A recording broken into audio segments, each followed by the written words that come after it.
नमस्कार सभी छात्र छात्राओं को नमस्कार। आज हम बीए थर्ड ईयर हिंदी साहित्य के प्रथम प्रश्न पत्र के अंतर्गत प्रयोगवाद के नियमित अध्ययन को जारी रख रहे हैं। पिछली क्लास में हमने प्रयोगवाद के सिद्धांतों के बारे में देखा था, उनकी मूल प्रवृत्तियां क्या है, इसके बारे में हमने अध्ययन किया था कि प्रयोगवाद क्या है। प्रयोगवाद प्रगतिवाद के बाद आने वाली एक काव्यधारा है और साथ ही उसका जो आरंभ है वह तार सप्तक से होता है, जिसका प्रकाशन 1943 में हुआ था। तार सप्तक एक 7 कवियों का संग्रह था, जिसका संपादन अज्ञे जी ने किया था। तो इस प्रकार से हमने कह सकते हैं कि जो प्रयोगवाद है उसका जो प्रवर्तक है वो कौन है, अज्ञे है। हमने पढ़ा था, पिछली क्लास में हमने पढ़ा था कि जो प्रयोगवाद है वो साहित्य में नए प्रयोगों का उसने आरंभ किया है। वो प्रयोग किस आधार पर थे? शैली के आधार पर थे, प्रतीक, उपमान या वर्ण विषय के आधार पर नए नए प्रयोग हमें इसमें देखने को मिले हैं। प्रयोगवाद जो है वो रूढ़ियों का विरोध करता है और मन की भावनाओं को विस्तारित करने का समर्थक है। यह फ्रायड से प्रभावित है। फ्रायड एक मनोवैज्ञानिक है, उनके इस मनोविज्ञान से यह प्रभावित रहा है।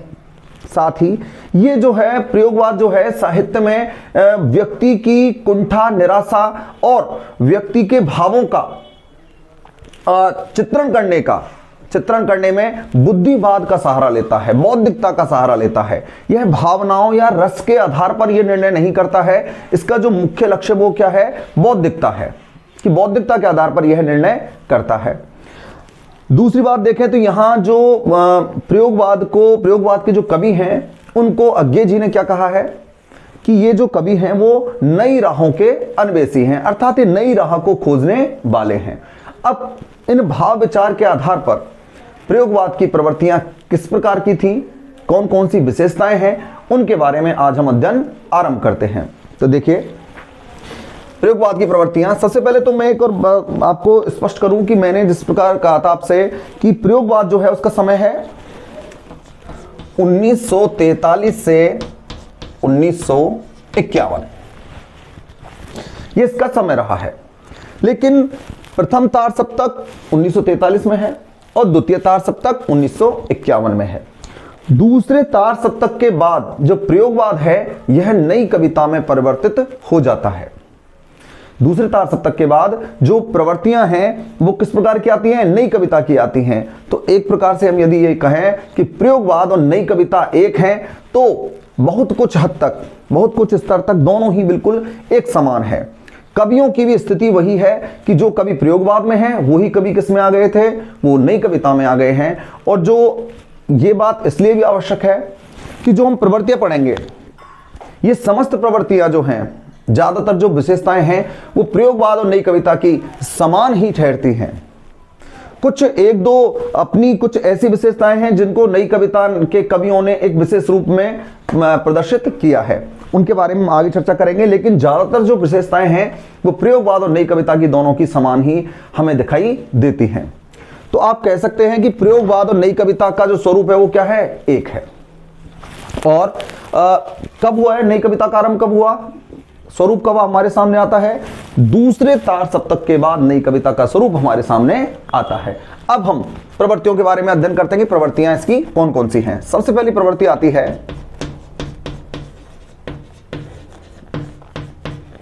बौद्धिकता, वादी दृष्टिकोण या बौद्धिकता।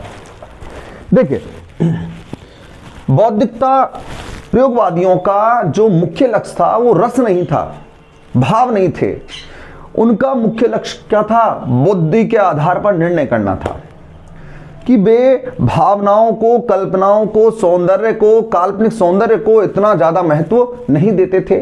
ये सारी चीजों को, ये सारे तथ्यों को बुद्धि के आधार पर, भौतिकता के आधार पर ये उनका निर्णय करते हैं।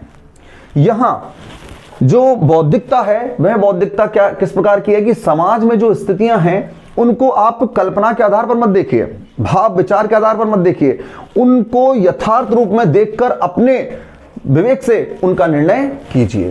तो यहां पर जो कवि हैं वो किसको प्रश्रय देते हैं, बौद्धिकता को, बुद्धिवाद को। उनका प्रधान लक्ष्य रस की स्थापना करना नहीं था, उनका प्रधान लक्ष्य क्या था, बुद्धिवाद को स्थापित करना, अपने तर्क और विवेकशीलता के आधार पर निर्णय करना।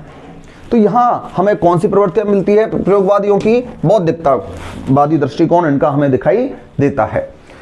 कहीं कहीं इस बुद्धिवाद से, इस बौद्धिकता से अहम की भावना का भी उद्भव होता है। अहम की भावना का अर्थात होता है, मतलब होता है कि व्यक्ति का समाज से कटना और अपने आप को, स्वयं को श्रेष्ठ समझना, अपने आप में ही अपना संसार निर्मित करना। इस प्रकार की जो भावना होती है वो अहम भावना होती है, और उस अहम भावना का जो प्रादुर्भाव होता है वो कहीं ना कहीं किससे? बौद्धिकता से होता है। कि यहां पर उन्होंने तर्क, द्वंद्व की स्थिति उत्पन्न कर दी कि हर व्यक्ति हर चीज को तर्क के द्वारा सोचने लगता है।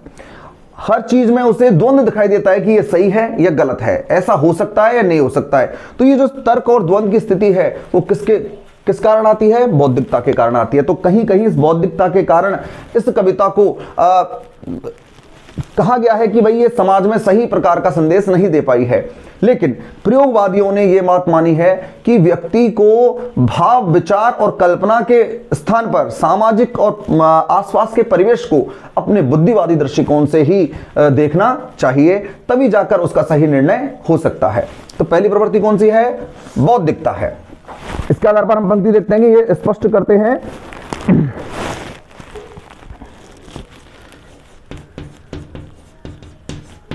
राष्ट्रगीत में,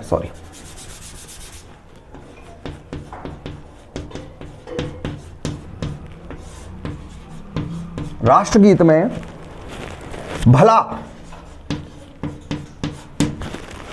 वह भला कौन? वह भाग्य विधाता है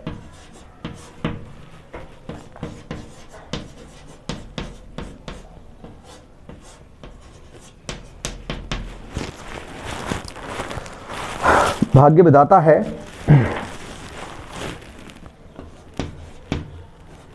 फटा सुथन्ना पहने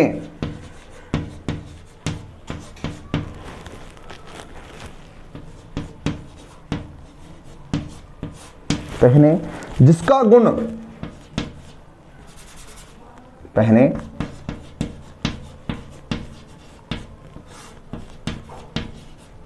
गुण हर चरना गाता है।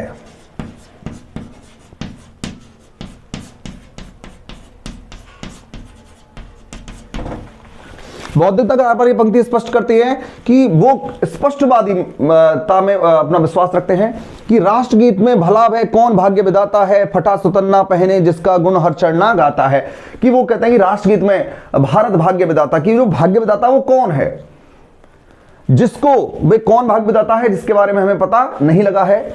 फटा सुतन्ना पहने जिसका गुण हर चरना गाता है, कि फटे कपड़े पहने हुए या हर व्यक्ति जिसके क्या गाता है? गुण गाता है, लेकिन वह भाग्य विधाता अपने सही स्वरूप को स्पष्ट नहीं कर पाता है, क्योंकि लोगों की स्थितियां तो वही बनी हुई है, शोषित हैं, भुखमरी से पीड़ित हैं, उन्हें उनका कोई हक या उनके अधिकार नहीं मिल रहे हैं, वो कुंठित हैं, अपने जीवन से दुखी हैं, अपने सामाजिक समस्याओं से घिरे हुए हैं। तो वो कौन सा भाग्य विधाता है जो इनके जीवन को सही या निश्चित दिशा दे सकता है? तो यहां पर ये किसका प्रयोग करते हैं? बौद्धिकतावादी इनका दृष्टिकोण दिखाई देता है। आगे देखते हैं, इनकी दूसरी प्रवृत्ति आती है, ये मिटा,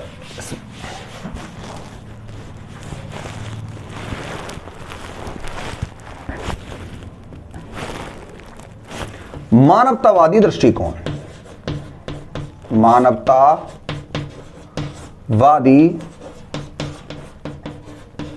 दृष्टिकोण दूसरी प्रवृत्ति है मानवतावादी दृष्टिकोण। यद्यपि प्रयोगवाद में बौद्धिकता का सहारा लिया गया है, भावात्मकता के स्थान पर बुद्धिवाद को, भौतिकतावाद को उन्होंने प्राथमिकता दी है। लेकिन यहां प्रयोगवादी जो हैं वो तर्क द्वंद्व के साथ साथ, जब वो व्यक्ति में तर्क और द्वंद्व की स्थिति उत्पन्न करते हैं तो वहीं वे मानवतावादी विचारधाराओं को से दूर नहीं होते हैं। उनके काव्य में लोकतंत्र के आधार पर हमारी जो राजशाही है, हमारी जो सरकार है, हमारी जो परिस्थितियां हैं, सामाजिक स्थितियां हैं, इनके आधार पर उन्होंने काव्य में मानवतावादी दृष्टिकोण बहुत ही अच्छे प्रकार से प्रतिपादित किया है। इसलिए प्रयोगवादी कविता में मानवतावादी दृष्टिकोण का भरपूर प्रयोग हमें देखने को मिलता है।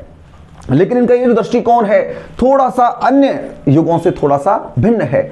उसका कारण है कि कहीं कहीं ये मानवतावादी दृष्टिकोण व्यंग के आधार पर स्पष्ट हुआ है, तो कहीं कहीं ये शैली के विविध प्रयोगों से हमें स्पष्ट होता दिखाई देता है कि जब वो कवि अपने इस सामाजिक परिस्थिति के परिवेश में मानवतावाद को स्थापित करने का प्रयास करते हैं, तो कहीं ना कहीं कवि की जो विवेक शक्ति है वो अलग प्रकार की हमें दिखाई देती है कि वे जरूरी नहीं है कि एक ही प्रकार से उन्हें प्रदर्शित करें या उनका प्रयोग करें। व्यंग के आधार पर, अलग अलग शैली के आधार पर, साथ ही अलग प्रतीक और अलग उपमानों से भी उन्होंने मानवतावादी दृष्टिकोण को प्रतिपादित करने का प्रयास किया है। जैसे कि हम एक पंक्ति देखते हैं, जन जन का जीवन गीत बने, जन जन का जीवन गीत बने, जन जन का जीवन गीत बने, का जीवन गीत बने, उठते स्वर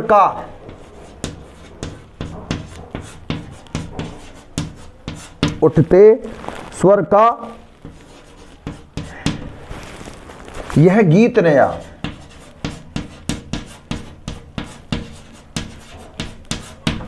गीत नया, हर चरणों की चाप नई, हर चरणों की चाल नई, हर मंजिल का संगीत नया, हर मंजिल का संगीत नया। देखिए यहां कभी किसका मानवतावादी दृष्टिकोण प्रदान करते हुए कहता है कि जन जन का जीवन गीत बने। वो चाहता है कि जन जन का जो जीवन है वो किसके समान, गीत के समान हो। कैसा गीत? उठते स्वर का यह गीत नया, नए स्वर आने चाहिए। हर चरणों की चाप नहीं, हर चरण में क्या होना चाहिए? अलग स्वर, अलग धुन होनी चाहिए। और हर मंजिल का संगीत नया, और जब वो लक्ष्य को प्राप्त करे तो उसका संगीत भी नया होना चाहिए। तो इस प्रकार से यहां हमें मानवतावादी दृष्टिकोण दिखाई देता है कि वे कभी चाहे बुद्धिवाद का सहारा लेते हैं, तर्क द्वंद्व की स्थिति में होता है, लेकिन वे अपने सामाजिक दृष्टिकोण के प्रति जो उनकी सचेत निगाह है उससे वे अपने आप को दूर नहीं करते हैं। इसलिए यहां पर हमें दूसरी प्रवृत्ति दिखाई देती है, मानवतावादी दृष्टिकोण। देखिए मानवतावादी दृष्टिकोण, और इनकी तीसरा जो प्रवृत्ति है वो है व्यंग्य। व्यंग्य जो है वह हमें हर युग में प्रधान प्रवृत्ति के रूप में देखने को मिलता है। प्रगतिवाद में भी था, छायावाद में भी हम देखते हैं, और इससे पहले भी भारतेंदु से आरंभ जब होता है तो व्यंग्य को बहुत ही विशेष विधा के रूप में प्रस्तुत किया गया है। लेकिन यहां जो व्यंग्य की स्थिति है प्रयोगवादियों की, वो व्यंग्य थोड़ा सा अलग हुआ है। वे सामाजिक, राजनीतिक और समाज में फैली हुई जो कुरीतियां हैं, रूढ़ियां हैं, जो ऐसी व्यवस्थाएं हैं जिन पर जो समाज के लिए आवश्यक नहीं है, उन पर वो व्यंग करते हैं। और व्यंग भी ऐसा है उनका जो आम लोगों के जीवन से जुड़ा हुआ है। कहीं वे पुराणों के प्रतीकों के आधार पर व्यंग करते हैं, कहीं वे आम जीवन के काम आने वाले शब्दों को लेकर व्यंग करते हैं, तो कहीं वे राजनीति या विविध प्रकार की शब्दावली जो है, विभिन्न भाषाओं की जो शब्दावली है उसको लेकर वो व्यंग करते हैं। तो इनका जो व्यंग है वो किस प्रकार का है कि प्रयोगवादियों का जो व्यंग है वो है किसको लेकर? सामाजिक, राजनीतिक व आर्थिक स्थिति को देखकर इनके व्यंग यहां प्रस्तुत हुए हैं। हम देखते हैं अज्ञे हैं या रघुवीर सहाय हैं या फिर हम देखते हैं भारत भूषण अग्रवाल हैं। ये बहुत सारे ऐसे कवि रहे हैं जो अपनी व्यंग विधा में बहुत ही महत्वपूर्ण माने जाते हैं। तो व्यंग के आधार पर इनकी एक पंक्ति देखते हैं कि किस प्रकार के व्यंग रहे हैं इनके। मैं व्यंग को ऊपर लिख देता हूं।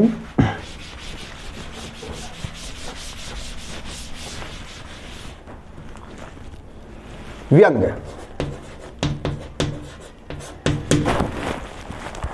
व्यंग में हम देखते हैं, कल रात मैंने एक स्वप्न देखा।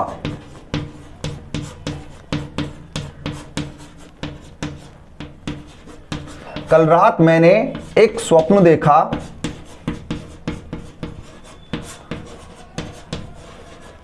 कल रात मैंने एक स्वप्न देखा।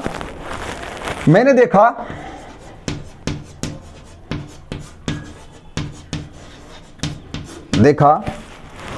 कि मेनका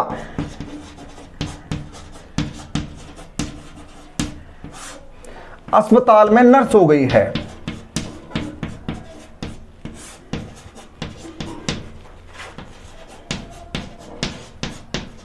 नर्स हो गई है और विश्वामित्र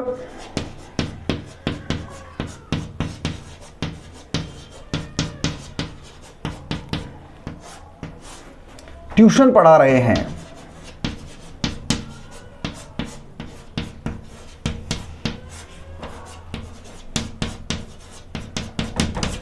यहां देखिए व्यंग जो है वो कह रहे हैं पौराणिक प्रतीकों को आधार मानते हुए उन्होंने शिक्षा व्यवस्था पर, जो तत्कालीन शिक्षा व्यवस्था उस पर क्या व्यंग किया है और सामाजिक व्यवस्थाओं पर क्या व्यंग करते हैं कि कल रात मैंने एक स्वप्न देखा। मैंने देखा कि मेनका जो क्या है, अप्सरा के है, पौराणिक प्रतीकों में अप्सरा है, अस्पताल में क्या हो गई है, नर्स हो गई है। और विश्वामित्र जो महर्षि हैं, ऋषि हैं, क्या पढ़ा रहे हैं, ट्यूशन पढ़ा रहे हैं।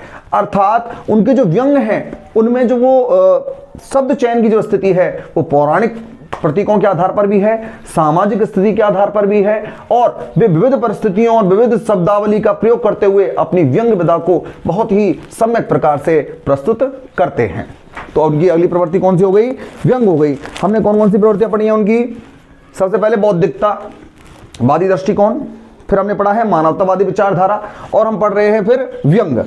अब अगली प्रवृत्ति इनकी आती है अहमवाद। अहमवाद देखिए, अहमवाद जो है मैं आपको अभी बताया था कि बौद्धिकतावादी दृष्टिकोण के कारण बौद्धिकता से क्या उत्पन्न हुआ, ये व्यक्ति में तर्क और द्वंद्व की स्थिति उत्पन्न करते हैं कभी। अब जब द्वंद्व और तर्क की स्थिति उत्पन्न होती है तो व्यक्ति जो है वो हर चीज में अपने आप को संतुष्ट नहीं कर पाता है। इसकी स्थिति क्या बनती है कि वह हर चीज को किससे, अपनी बुद्धि से सोचता है और तर्क वितर्क के आधार पर उसका निर्णय करता है। इस स्थिति से व्यक्ति में किसकी, अहमवाद की स्थापना होती है कि वह अगर उसे कोई चीज अपने लायक या अपने विवेक और तर्क पर उसे उचित नहीं ठहरती है तो वह उसे नकार देता है। और इस स्थिति में, बुद्धिवाद की स्थिति में, व्यक्ति समाज से एक प्रकार से अपनी दूरी स्थापित करता है और वह अपने स्वयं के एक अलग संसार में जीना चाहता है। तो जो अहमवाद है वो कहीं ना कहीं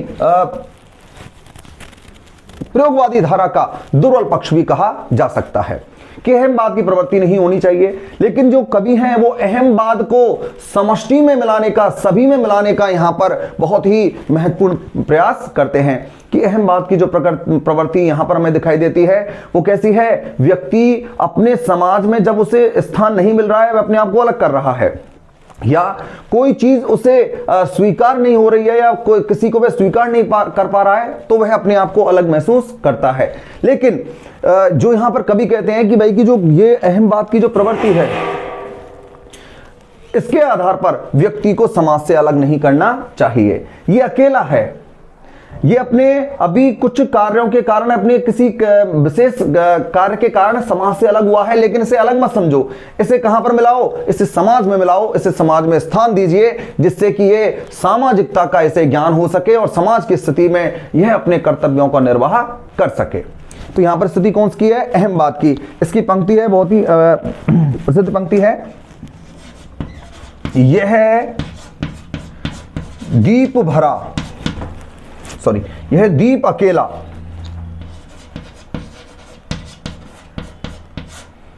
स्नेह भरा, यह दीप अकेला स्नेह भरा, गर्भ भरा मदमाता, मदमाता है, पर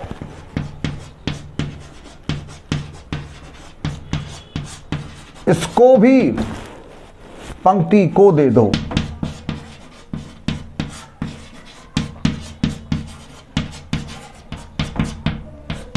यहां स्पष्ट करता है कवि अहमवाद की प्रवृत्ति में कि यह दीप अकेला कैसा है, ये व्यक्ति अकेला है, किससे भरा हुआ है, स्नेह से भरा हुआ है, लेकिन क्या है, उसे अपने आप में गर्व है, अभिमान है, मदमाता है, अपने आप में प्रसन्न है, लेकिन उसे अकेला मत छोड़िए। अकेला नहीं, क्योंकि अगर अकेला रहा तो उसमें क्या कुंठा, निराशा या विषाद जैसे ऐसे भाव विचार उसके मन में उत्पन्न होंगे। इसलिए उसे कहां पर देना है, पर इसको भी पंक्ति को दे दो। उस दीपक को कहां मिलाना है, पंक्ति में, सभी के साथ उसे सम्मिलित करना है, जिससे कि वह सामाजिकता का उसे ज्ञान हो सके। तो यहां हम देखते हैं कौन सी प्रवृत्ति पाई जाती है, अहमवाद की प्रवृत्ति यहां हमें प्रयोगवाद में दिखाई देती है। तो आज हमने कुछ प्रवृत्तियां देखी हैं प्रयोगवाद की, और इन प्रवृत्तियों की जो बची कुछ जो हमारी विशेषताएं हैं उनके बारे में हम अगली अपनी कक्षा में इसके बारे में अध्ययन करेंगे। तब तक के लिए धन्यवाद, नमस्कार।